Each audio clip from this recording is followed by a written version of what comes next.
So you want to know about the GSXS750z? Well, today's your lucky day because I'm going to tell you all about it.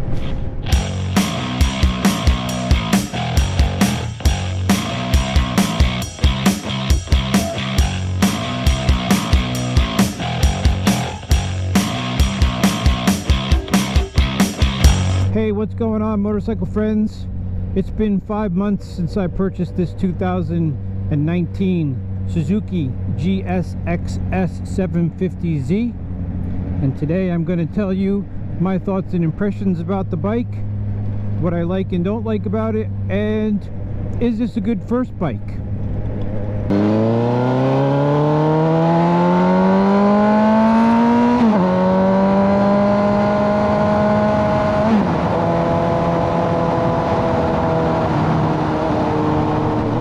Okay, before we get into this review, I have a few disclaimers.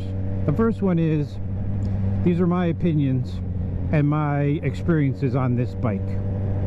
If you're going to buy a bike, I strongly suggest that you do a lot of research. Find the bike that you're going to be comfortable with, you'll be relaxed on, and something you want to have fun with. Because for me, owning a motorcycle is how much fun you can have on it. My second disclaimer is, if you're an idiot, there is no good first bike, because you're probably going to do something stupid and you can get hurt on anything. I have been fortunate to never have had an accident or even drop my bike, but I would imagine that crashing on a motorcycle of any size just is going to give you a bad day. So let's talk about this GSXS750z, and I believe the Z only denotes that it's a blacked out version. I don't think there's any difference in the actual specs of the bike. But before we can start talking about this bike, I think you need to have a little bit of background knowledge of me as a rider, where I'm coming from. This is not my first bike. However, the last time I rode on a motorcycle was 25 years ago. So I sort of consider myself to be a new rider all over again, only because there's been a lot of advancements in technologies over those 25 years in bikes, in gear, in helmets. So in that respect, I'm pretty new to the whole motorcycle industry again. The bike I learned on was a Suzuki GS500E, and I really enjoyed that bike. I rode it everywhere in all kinds of weather, but I grew out of it pretty quickly. I grew out of the 500, and I wanted something a little bit more powerful. So I sold that bike, and I never bought another bike. I kept my motorcycle endorsement for 25 years, knowing that someday I would get back on a bike. And that someday happened in 2020, in May.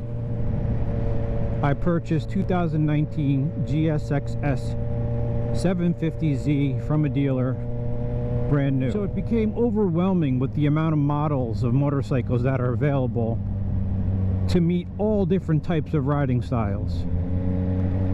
So I decided, I had a Suzuki before. It was incredible. It never let me down. I barely maintained it. I don't even remember changing the oil in it, and it worked all the time.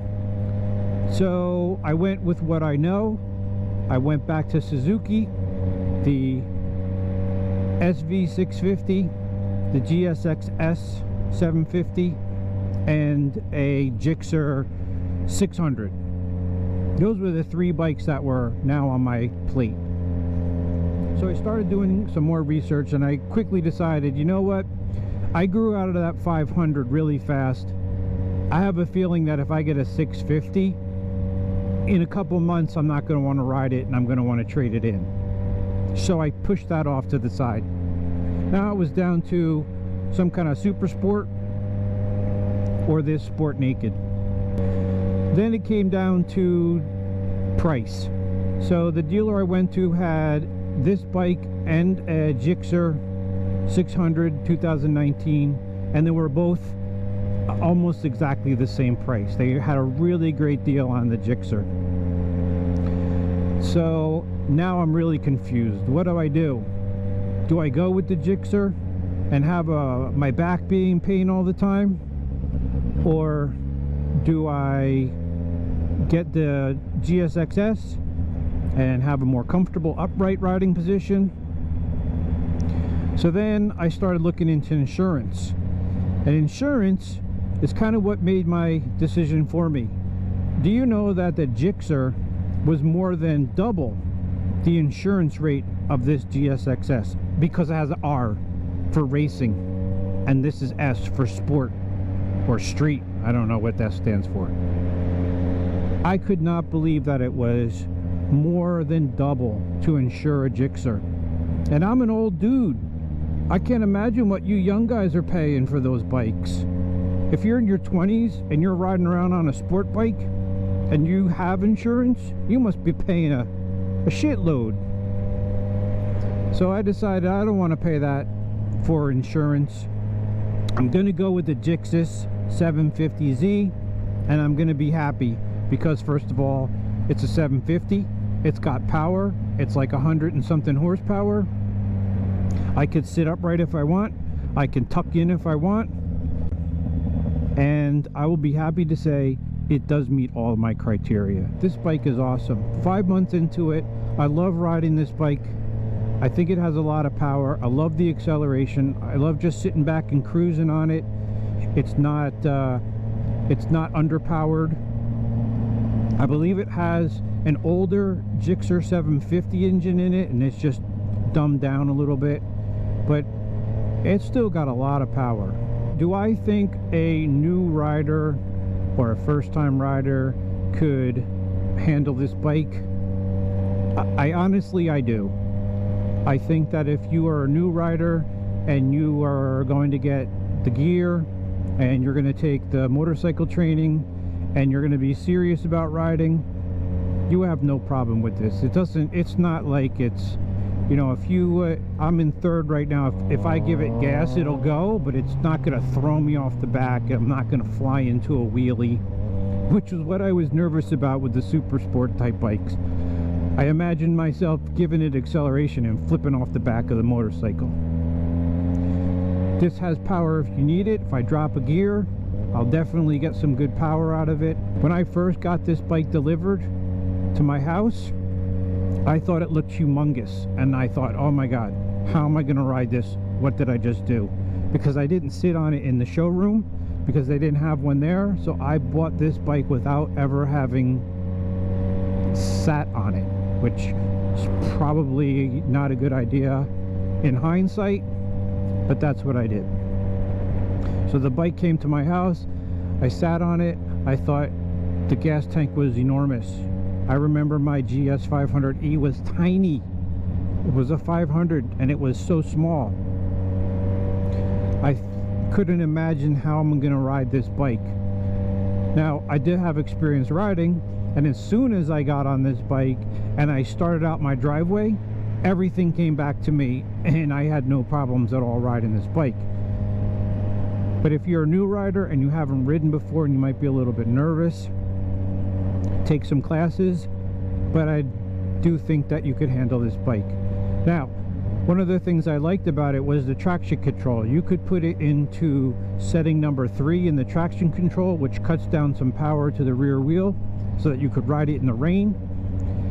And I did that when I first got it, and it didn't take long before now I only ride in traction control mode 1, 2, and 3. It doesn't have the power that I want to have. So I will try to find a place to pull over and do a little walk around the bike. I made a few modifications to it, nothing major. So I pulled over on the side of the road. It's just an extremely beautiful view here. The sun is setting, got this great farm around here, so I thought this would be a good place to pull over and just take a little walk around the bike.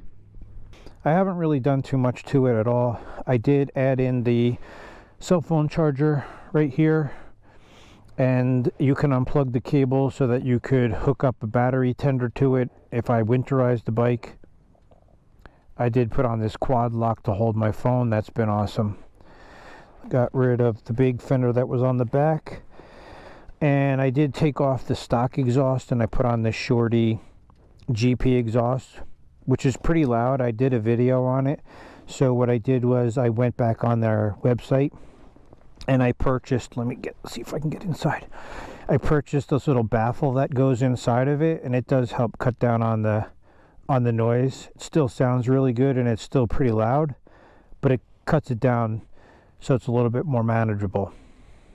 And yeah, that's all I did. The ride height is very good. I'm about 6 foot tall and I can easily flat foot this bike. And I believe that when you're looking for a bike, you want to find something that you're going to be confident on, something that's going to be comfortable.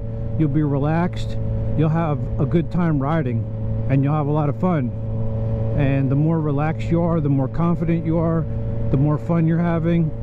That's what it's all about. Getting out here on these nice days and riding on these country roads. Can't beat that.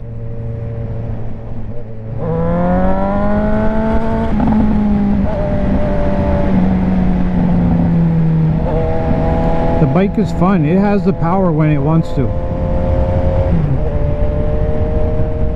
This bike is really just a joy to ride. It's so smooth and comfortable, and it's got the power when you want it, and it can just lay back and cruise when you want it. Thanks a lot for tuning into my channel and taking the time to watch this video. I hope you learned something. I hope I gave you some information that could be helpful in making your decision if you're going to purchase a bike. Head on over to my channel and watch some of my other videos. I think you'll like them. And while you're there, why not subscribe? And better yet, click on the bell icon and you'll get notified when new videos come out. I'm trying to produce one a week. Give this video a thumbs up if you liked it. Leave a comment if you didn't like it. Let me know why. Or if there's something I forgot to talk about on this bike, let me know. I'll get back to you. And if there's some other kind of content you'd like to see, leave a comment and I will try to make that happen. Thanks for watching, and hopefully I will see you out on the road.